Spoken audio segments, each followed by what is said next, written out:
안녕하세요. TV책방 북소리 고희윤입니다. 읽을거리의 홍수의 시대에 사는 요즘. 우리 곁에는 읽고 싶은 것들보다는 읽어야 할 것들이 참 많이 쌓여 있습니다. 내가 내 마음에 여운을 남기고 꼭 읽고 싶었던 책을 읽었던 게 언제인가 생각해보지만 한참을 떠올려도 생각이 나지 않아 참 당황스러울 때가 있는데요. 이런 우리에게 질문을 던지는 책이 나왔습니다. 걷는 사회학자로도 유명한 정수복 작가가 책에 대해 던지는 7가지 질문이라는 책을 출간했는데요. 오늘 TV책방 북소리에서 함께 만나보겠습니다.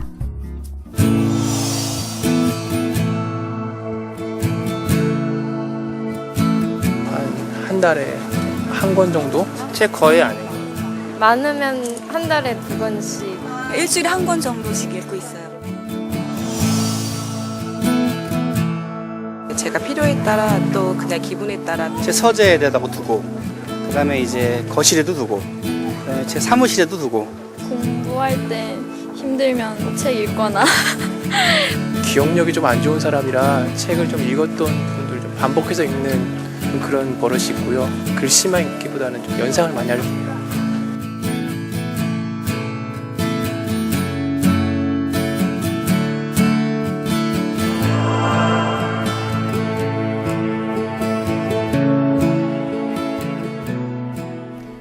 네, 좋은 독서가 무엇인지 고민하다 보면 자신만의 해답도 찾게 되지 않을까 하는 생각이 듭니다.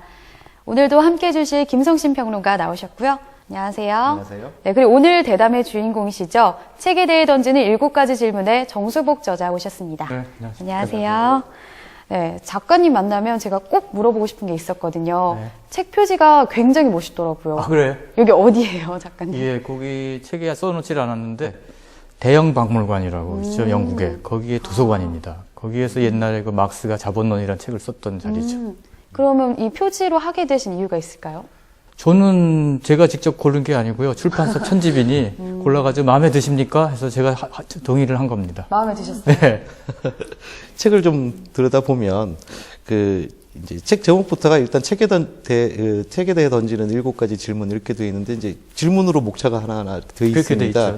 네. 첫 번째 질문이 책을 읽지 말아야 할 이유는 무엇인가 이렇게 적어 놓으셨어요. 그래서 정말 그 이유가 뭔지 물론 뭐 저는 책을 읽었기 때문에 알지만 우리 시청자분들께 그 이유에 대해서 좀 설명을 해 주십시오. 요즘 점점 책 안 읽는 분위기로 가죠, 우리 사회가. 그래서 안 읽는 분들이 나름대로 이유가 있을 것 같아요.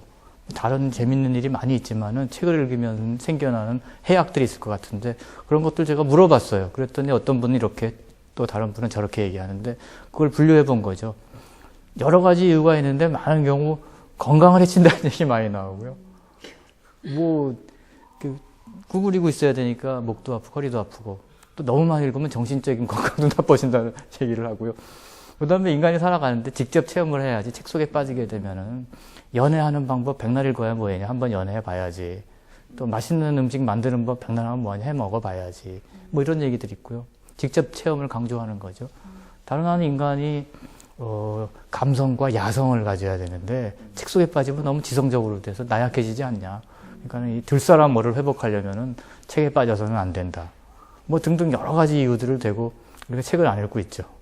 이 독자들에게도 읽어주고 싶은 부분이 있다면 한번 낭독 부탁드릴게요. 글쎄요, 책이란 무엇인가 그에 대한 답을 제가 나름 여러 가지 제시했는데 그 중에 책이 친구라는 부분이 있거든요. 그 부분 제가 한번 읽어보겠습니다. 제가 책을 읽을 때 안경을 벗어야 됩니다. 책 가장 속 깊은 친구. 어려울 때의 친구가 진짜 친구다. 내가 사는 동네 초등학교 건물로 들어가는 현관 유리문에 붙어있는 영어 속담이다. 그 말이 맞는다면 책이야말로 진짜 친구가 될 수 있다. 책은 내가 어렵고 힘들 때 나에게 등을 돌리지 않고 위로와 격려의 말을 건넨다. 외롭고 쓸쓸하고 고독하고 결핍감과 열등감에 시달릴 때 책은 마음을 달래주는 벗이 된다. 아무리 친한 벗이라도 책보다 더 막역한 사이가 될 수는 없다. 만나려면 연락을 해야 하고 시간을 맞추어야 하고 상대방의 처지를 고려해야 한다. 그러나 책은 언제나 원하는 때에 곁을 내주고 아무 말 없이 내 이야기를 들어주고 자신의 이야기를 들려준다. 억울하고 힘들 때 위안과 공감의 말을 들려주고 고통과 고난에 맞설 용기를 불러일으키며 우울하고 상심했을 때는 웃음과 즐거움을 선사하고 여행길에는 친절한 동반자가 되어준다. 내가 먼저 책을 떠나기 전에 책은 결코 내 곁을 떠나지 않는다. 좋은데요. 네, 특히 이 부분 있잖아요. 내가 먼저 책을 떠나기 전에 책은 결코 나를 떠나지 않는다. 이 부분이 저는 굉장히 와닿았는데요. 근데 그럼에도 불구하고 요즘 독서 인구가 굉장히 많이 줄고 있는데 그 이유가 뭐라고 생각하시나요? 다 시간이 없다고 그러는데 시간을 다른 데 쓰기 때문이죠. 되게 사각형에 매몰되어 있는데 스마트폰이나 컴퓨터나 텔레비전 화면이나 영화관 스크린 이런 데 이렇게 매달려 있기 때문에 영상 이미지에 중독이 돼서 이 글자, 문자가 주는 향기를 잃어버리게 된 거죠.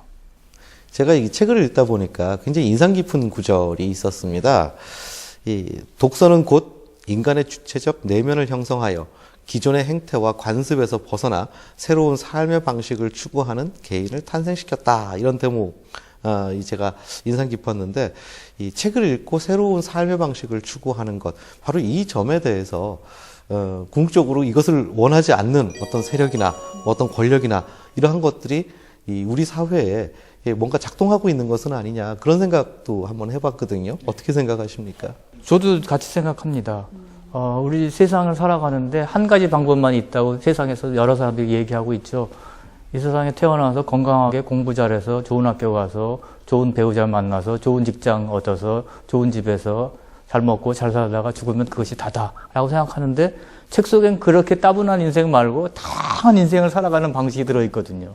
책에는 100가지, 5만 가지 삶의 방식이 들어있고요. 책을 읽다 보면 그래서 자기를 발견하게 되고 자기를 발명하게 되고 자기를 발전시키게 되는 건데 그걸 두려워해서 책을 못 읽게 되는 경우가 있죠. 그렇죠. 남들 살아가는 방식 그대로 살아가야지 안심이 되는 사람들이 요즘 사람들의 대부분이라고 한다면 책을 읽으면 자신을 발명하고 발견하고 발전할 수가 있습니다. 제가 그런 뜻으로 그 문장을 쓴 거죠. 잘 읽으셨네요. 아주. 칭찬을 감사합니다. 받으셨는데요. 네, 그런데 저는 이 책을 또 읽다 보니까요. 꼭 책을 많이 읽지 않아도 나만의 책, 내 인생의 책을 한 권만 만나도 좋을 것 같다 이런 생각을 했는데요. 작가님께서는 이 나만의 책을 만나셨나요? 많이 만났죠. 하나가 아니라. 우리가 세상 살아가면서 친구들, 여러 친구들이 많을수록 좋잖아요. 책도 제가 살아가면서 저와 친구가 되준 책들이 여러 권 있죠. 그런 책들을 만난 게 제가 행운이라고 할 수 있죠. 어떤 책일까요? 제가 사회학자니까 사회학 전공서적을 이야기하자면은 사회학적 상상력이라는 책이 있고요. C. Wright Mills라고 미국의 사회학자가 쓴 책이 있고요. 그 책에서는 우리 개인의 삶이 내 마음대로 되는 것이 아니라 내가 속해 있는 가족, 사회, 국가, 세계와 연결되어 있어서 내 인생에 영향을 미치는 바깥의 사회적 조건들이 무엇인지를 내 인생과 연결시켜 봐라. 그걸 사회학적 상상력이라고 말하거든요. 그런 이야기들이 저한테 많은 영향을 미쳐서 제가 사회학을 하게 됐고요. 그 다음에 이제 중고등학교 때나 대학생 때 일반 교양서적으로 읽은 것들은 생텍쥐페리의 어린 왕자, 리차드 바크의 갈매기의 꿈, 트리나 폴러스의 꽃들에게 희망을, 이런 단순한 동화 같은 이야기들이 인생의 어떤 대세가 아니라 잘 가지 않지만 더 의미 있는 길을 찾아야 한다. 이런 걸 저한테 알려줬죠. 지난 2011년도인가요? 프로방스에서의 완전한 휴식 네. 책을 내셨을 때부터 제가 물론 그전에도 책을 좀 읽어왔지만 제가 확실히 팬이 됐거든요. 팬으로 지금 앉아있는 그런 느낌인데 감사합니다.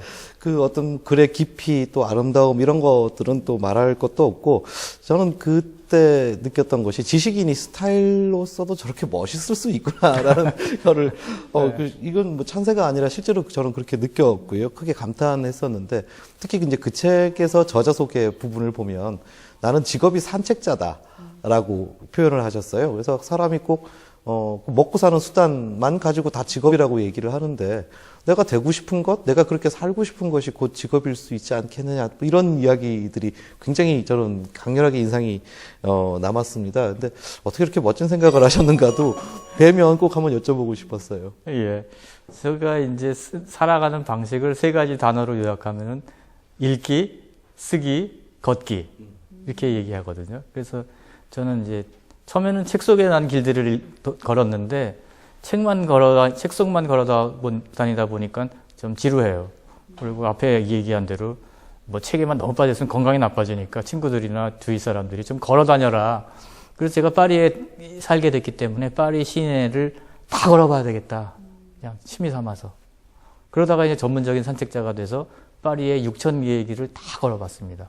그래서 제가 이제 그냥 우연하게 걷는 게 아니라 작정하고 걸었기 때문에 직업으로서의 산책가라는 말을 써본 거죠. 아 진짜 멋졌죠. 네, 멋있어요, 진짜. 네, 또 이 작가님의 팬분들은 작가님께 어떤 것들이 궁금했을까요? 화면을 통해서 만나보겠습니다. 작가님이 책을 좋아하는 이유는 무엇인가요? 작가님은 어떤 책을 좋은 책이라고 생각하시나요? 네, 요즘 아이들이 책을 많이 안 읽어서 학교에 있는 교사로서 참 걱정이 많습니다. 어떻게 하면 요즘 아이들이 책을 재밌게 많이 읽을 수 있을까요? 저도 언젠가는 책을 쓰고 싶은데 어떻게 하면 작가님처럼 좋은 책을 쓸 수 있을까요? 책이 사람과 세상을 얼마나 바꿀 수 있을까요? 네, 시민들의 질문 만나봤는데요. 가장 원초적인 질문이라고 할 수도 있을 것 같은데 이 작가님이 책을 좋아하는 이유, 앞서 책은 가장 좋은 친구라고 하셨는데 그 이유가 맞을까요? 그렇죠. 혼자 조용히 있는 시간에 아무도 방해하지 않고 저에게 완전히 집중해주는 친구. 그게 책이니까 책과 친해질 수밖에 없죠. 그 또 두 번째 질문이었죠. 그 어떤 책이 좋은 책인가를 묻는 저는 그 질문 굉장한 질문이라는 생각이 드는데 이 부분에 대해서는 들려주실 수 있는 이야기가 굉장히 많을 것 같습니다. 예, 이 책에서 제가 쓴 이 책에서도 가장 많은 부분이 그 질문에 대한 답에 할애돼 있죠. 그래서 그 짧게 답하면은 책을 읽었을 때 금방 느낌이 오는 것보다는 서서히 천천히 오는 것들. 그리고 읽었을 때는 모르는데 나중에 한참 있다 보면 자기 자신이 변화해 있다는 걸 느끼게 해주는 책. 그런 책들이 우리가 좋은 책이라고 할 수 있죠.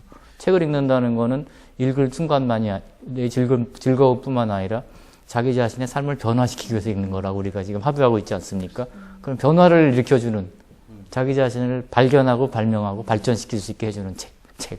그게 좋은 책이죠. 강조를 자기 자신을 발전. 책에 재밌게 이제 표현된 부분이 이 독자 권리 장전 이렇게 쓰셔서 거기 보면 아무 책이나 읽을 수 있는 권리, 또 다른 사람들이 다 읽는 책 읽지 않을 권리, 권장 도서 목록 무시 뭐 이런 항목에 대해서 쓰셨는데요. 일단 공감도 되지만 그 부분에 대한 이야기도 좀 해주십시오. 글쎄, 책을 읽는다는 건 자신을 발명하고 발견한다는 얘기를 계속하게 되는데요. 결국은 자율적으로 자기가 자기 인생을 만들어간 사람이 되자는 거거든요. 그러기 위해서는 책을 읽는 순간부터 자기가 읽고 싶은 책을 읽어야 되고 읽고 싶은 방식으로 읽어야 되고 읽기 싫으면 안 읽어도 되고 읽다가 앞으로 가다가 뒤로 가서 읽어도 되고 뭐 독후감 쓰라 그러면 쓰기 싫으면 안 써도 되고 이거 안 할 수 있는 권리를 저는 일단 주장하고요. 자유롭게 할 수 있는 권리. 그래서 책 속으로 빠져 들어가다 보면 어느 순간에 좋은 책을 좋은 방법으로 자기만의 방식으로 읽게 된다 이거죠. 또 아까 질문 중에요. 교사분이신 것 같은데 아이들이 책을 많이 안 읽는데 학부모로서 걱정이 큽니다. 어떻게 하면 아이들에게 책 읽기에 즐거움을 느끼게 할 수 있을까요? 라고 하셨는데 이 이야기는 세 번째 장 책 읽는 습관을 어떻게 키울 것인가에서 자세히 다루셨더라고요. 어떻게 하면 되는 건가요? 세상에 아이가 태어났을 때 이 글씨를 모르죠. 그러니까 어머니가 얘기를 많이 해주게 되는데 그때 이제 동화책을 많이 읽어줘야 됩니다. 독서는 눈으로 시작하는 게 아니라 귀로 시작합니다. 어머니가 읽어주는 동화책. 그것이 아이가 이제 그 책에 대한 관심을 갖게 하는 첫 번째고요. 두 번째 아이가 이제 그 글씨를 배우기 시작하면 아이 주변에 책을 많이 사다 줘야죠. 그 다음에 이제 같이 읽는 거죠. 또 엄마하고 아이하고 같이. 어머니가 안 계시는 아이도 있고 어머니가 바쁜 경우에는 아버지, 형, 오빠, 동생, 누나, 할아버지, 할머니 누구라도 아이와 같이 책과 함께 지내는 시간을 갖는 거죠. 그래서 저는 그 낭독이 중요하다고 생각합니다. 읽어주고요. 소리 내서 아이에게 초등학교 경우에 또 아이 보고 한번 읽어보라고 해보고 그 소리 내서 읽으면서 그 책의 내용을 몸에다 이렇게 붙이는 거죠. 그 다음에는 이제 중고등학생 정도 되면 하루에 정해진 시간 오전이건 오후건 자기 전이건 30분 정도는 꼭 책 읽는 시간으로 할애한다는 그런 습관 그거를 꼭 지키는 거죠. 일생 동안. 그러다 보면은 책 읽는 습관이 몸에 붙게 되지 않나. 어렸을 때부터 그렇게 습관을 들이는 게 중요하네요. 예, 뭐 그렇지만 나이 들어서도 할 수 있다고 봅니다. 지금 30대나 40대, 50대 돼서 더 시간이 많아진 분들은 하루에 2시간 내지 3시간도 낼 수 있거든요. 그럼 나는 오전에 꼭 책을 읽는다. 오후에 읽는다, 저녁에 읽는다, 밤에 읽는다, 시간을 정해놓고 그 시간에는 꼭 읽어야 된다는 거죠. 그러면 습관이 되지 않을까 싶어요. 아까 그 시민 이야기 중에서 저도 뭐 언젠가 저만의 책을 쓰고 싶다. 또 어떻게 하면 좋은 책을 쓸 수 있겠느냐 이런 질문이 있었는데 이 책 쓰기는 책 읽기의 최종 단계다. 이렇게 책 안에서 말씀을 하셨습니다. 이 부분에 대해서는 조금 구체적으로 어떻게 접근하면 되는지 좀 말씀해 주시죠. 예. 일단 자기의 관심 분야를 분명하게 갖는 게 중요하죠. 나는 어떤 분야에 관심 있는 사람인가.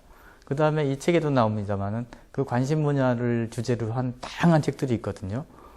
그래서 같은 주제라도 역사책도 있고 철학책도 있고 문학도 있고 사회과학책도 있고 경제학책도 있을 수 있고 뭐 철학예술책도 있을 수 있거든요. 그럼 다양한 책들을 읽으면서 그 주제에 관한 자기 생각을 발전시키는 거죠. 그리고 거기에 나와 있는 내용들을 자기 방식대로 조합을 해야 되는 거거든요. 자기가 처음서부터 이렇게 우리가 뭐 흔한 말로 맨땅 헤딩하는 게 아니라 이미 있는 다른 사람들의 생각들을 자기 방식으로 엮어나가는 그런 게 책을 쓰는 거라고 한다면은 책을 읽고 난 다음에 그 책에 들어있는 중요한 내용들을 자기 방식대로 요약하고 인용하고 거기에 대해서 자기 생각을 덧붙여놓고 해서 파일들을 여러 개 만들어서 그것들을 가지고 자꾸 그 풍부하게 만드는 거죠. 그리고 그 파일들 안에 있는 내용들을 점점 촘촘하게 짜임새를 가지게 이렇게 나뭇가지 같으면 여러 가지들을 이렇게 해서 균형을 잡을 수 있는 형태로 이렇게 만들어가는 거죠. 옛날에는 그 원고지에 썼기 때문에 그런 게 불가능했지만 지금 우리가 컴퓨터를 쓰기 때문에 그 수정과 반복과 그 교정 이런 것들이 쉬워졌기 때문에 누구라도 책을 쓸 수 있는 그런 시대가 됐죠. 그게 꼭 종이 형태가 아니더라도 어떤 형태로든지 책을 만들어서 친구들한테 프린트해서 줄 수도 있고 이메일로 보내줄 수도 있고 책을 꼭 이렇게 뭐 시중에 도서관이나 서점에 나와 있는 책이 아니라 컴퓨터 안에 들어있는 파일도 책이라고 우리가 할 수 있죠. 그렇다면 누구라도 다 저자가 되고 작가가 될 수 있다고 생각합니다. 네, 또 질문 중에요. 책 읽는 사람과 책 쓰는 사람들이 늘어가다 보면 세상을 바꿀 수도 있을까요? 라는 질문도 있었고요. 또 사회학자로서 보시기에 책이 사람과 사회를 바꿀 수 있다고 보시나요? 예, 저는 바꿀 수 있다고 봅니다. 바꿔왔고요, 이미. 구텐베르크 혁명이라고 우리가 말하지 않습니까?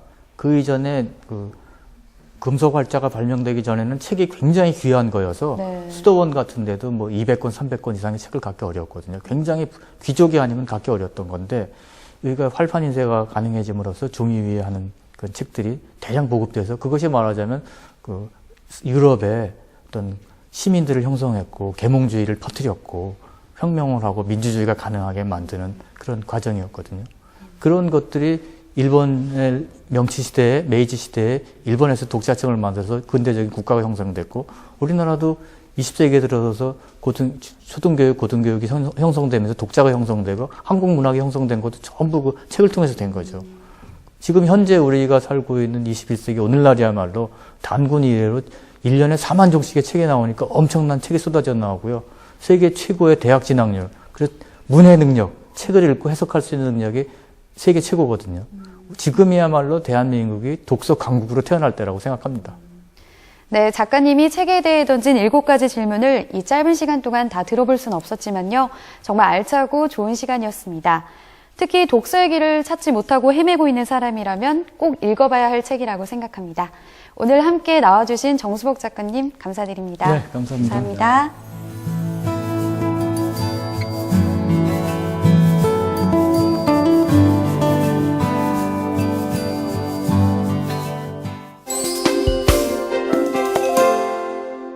서울시 구석구석 다양한 도서관을 찾아가는 우리 동네 도서관 시간입니다. 저는 이용훈 서울도서관 관장입니다. 오늘은 종로구 북촌길에 위치한 정독도서관을 찾았습니다. 1977년 1월 경기고등학교가 있던 자리에 세워진 정독도서관은 서울에서 가장 규모가 크고 유서 깊은 도서관입니다. 오랜 역사만큼이나 책도 많겠죠. 현재 서울 시내 공공도서관 중 가장 많은 장소를 보유하고 있습니다. 뿐만 아니라 지역 주민들의 올바른 독서를 위한 프로그램도 많다고 합니다. 그중 삼위일체 독서의 길을 달리자라는 토론 수업을 들여다봤습니다. 이 작품에서 가장 먼저 나온 게 뭐죠? 네, 그죠. 회원들은 읽고 토론하고 쓰는 삼위일체 과정을 통해 책을 풍부하게 읽는 법을 배웁니다. 책을 읽으면 내가 그 내용을 제대로 파악했는지 그런 거를 확인하고 그리고 제 생각과 다른 사람 생각을 비교하면서 제 생각이 올바르면 그걸 더 다질 수 있고 다른 사람 생각이 이제 새로우면 그걸 받아들일 수 있고 그러니까 제 사고가 자유로워지는 거죠. 한 권의 책을 나누면 100권 이상의 효과를 가진다고 하죠. 도서관에서만 들을 수 있는 수업이라 더 의미 있는 것 같습니다. 저희가 이제 다른 도서관에는 이제 족보실이라는 이제 특별실을 운영하고 있습니다. 그래서 이 족보실에서는 일일 족보교실 운영을 함으로써 청소년들에게 나는 누구인가라는 자아 정체성을 확립시켜주는 그런 교육도 실시하고 있습니다. 제가 추천하고 싶은 책이 꼭 있다면 아놀드 토인비가 지은 역사의 연구, 참 방대한 책이고 워낙 유명한 책입니다만 역사에 대해서 우리가 교훈을 얻고 다시는 또 역사에 큰 오류를 범하지 않아야 되는데 여기에 대해서 가장 좋은 책이 아놀드 토인비가 지은 역사의 연구입니다. 세계 문명의 역사는 계속 반복적으로 이루어진다. 이런 측면에서 우리 국민들이 반드시 이 책을 읽고 역사에 대한 인식을 새롭게 갖는 그런 계기가 되길 바라면서 이 책을 강력히 추천합니다. 역사의 연구, 한국 도서관의 역사를 만들어 온 정독도서관의 정원에서 읽기에 딱 어울리는 책이네요. 지역 주민들에게 오랜 시간 좋은 쉼터가 되어준 정독도서관. 도서관은 책만 있는 곳이 아니라는 것을 보여준 우리 동네 도서관이었습니다.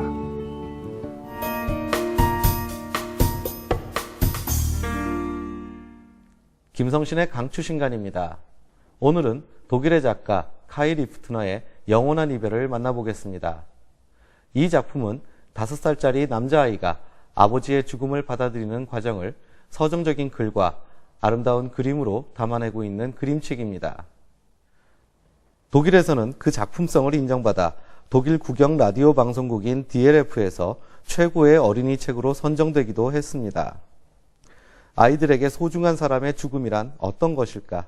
어떤 생각을 하고 있을까? 죽음을 이야기할 때 우리 어른들은 아이들에게 어떤 말을 해줘야 하는 것일까? 이 책은 바로 이런 물음에서 출발합니다. 소설의 내용은 이렇습니다. 에곤의 아빠는 2주일 전에 떠났습니다. 몸속에 나쁜 것이 생겨 고생을 하다가 영원히 세상을 떠난 것입니다. 에곤은 아빠의 죽음을 영원한 이별이라고 말합니다. 5살, 아직 어리지만 에곤은 영원이라는 짧은 단어 속에 담긴 아득히 긴 시간의 의미를 누구보다 잘 알고 있습니다. 에곤은 그렇게 아주 긴 시간 동안 아빠와 영원한 이별을 한 것입니다. 그런데 사람들은 그런 에곤을 평소와 다르게 대합니다. 자기들끼리 수군대기도 하고 처량한 눈빛으로 바라보기도 하고 이유 없이 우스꽝스러운 표정으로 웃기려고도 합니다. 그리고 대부분의 사람들은 에곤에게 아무 말도 건네지 않습니다. 어떤 말을 해야 할지 모르는지 멀찌감치 서서 아무런 관심도 없는 듯 눈길을 돌립니다. 에곤은 속으로 이런 생각을 합니다. 그저 아빠가 다시 돌아오지 못할 거라고 한마디만 해주면 되는데 하고 말입니다. 소설 속 주인공 에곤은 그 누구의 도움도 필요 없다는 듯이 아빠의 죽음을 담담하게 극복해 나갑니다. 그런 모습은 일견 어른스러워 보이기도 하지만 그 담담함의 이면으로 말로 표현되지 못하는 5살 아이의 상실감과 슬픔은 더 가슴 아프게 느껴집니다. 어른들의 표현되는 슬픔보다 아이의 표현되지 못하는 이러한 슬픔은 인간에게 과연 슬픔이라는 것이 무엇인지를 한 번 더 생각하게 만드는 것입니다. 이 책은 말로 표현하기 어려운 한 아이의 커다란 슬픔을 한 편의 시처럼 서정적으로 풀어내며 깊은 여운을 주는 작품입니다. 이번 주 김성신의 강추신간이 선택한 책은 바로 이 책 영원한 이별입니다.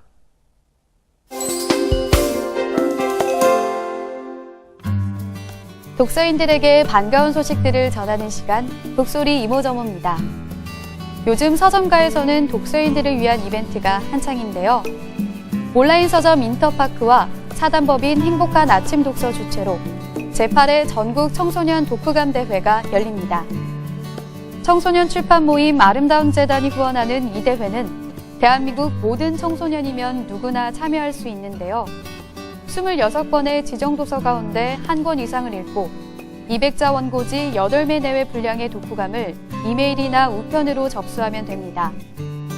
행사 수익금 1%는 아름다운 재단에 기부돼 소외계층을 위한 도서 보내기 사업에 쓰일 예정이라고 합니다. 또 온라인 서점 알라딘은 독자들이 직접 분야별 최고의 책을 뽑는 제5회 독자 선정 2분야 최고의 책 투표를 진행합니다. 이 투표는 한국 에세이, 추리 미스터리 소설, 2000년대 이후 한국 소설, 호러 공포 소설 등으로 세분화해서 투표하는 재미를 더했는데요. 또 국내외 대표 저자 150인의 대표 도서를 선정하는 인기 저자 150인 최고의 책 투표도 진행 중입니다. 투표는 각 분야 저자별로 1일 1회씩 투표가 가능하며 오는 31일까지 진행됩니다. 교보문고는 직장인 독서공감 리딩트리 공식 블로그를 개설했습니다. 독서 경영에 대한 전문적인 정보와 함께 직장인들을 위한 다양한 독서 관련 생활 정보를 나눌 수 있는 이 공식 블로그에는 독서 컨설팅 서비스에 대한 상세한 소개를 비롯해 직장인 필독서, 주간 베스트셀러, 북카페 탐방기 등 다양한 분야의 콘텐츠가 게시될 예정이라고 합니다. 지금까지 북소리 이모저모였습니다.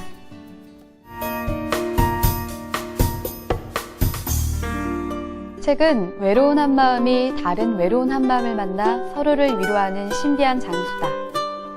책에 대해 던지는 7가지 질문에 나오는 한 구절인데요. 위로받을 수 있다. 이 이유만으로도 책 읽기는 참 소중한 것 같습니다. TV책방 북소리 다음 주에도 좋은 책으로 찾아뵙겠습니다. 시청해주신 여러분 고맙습니다.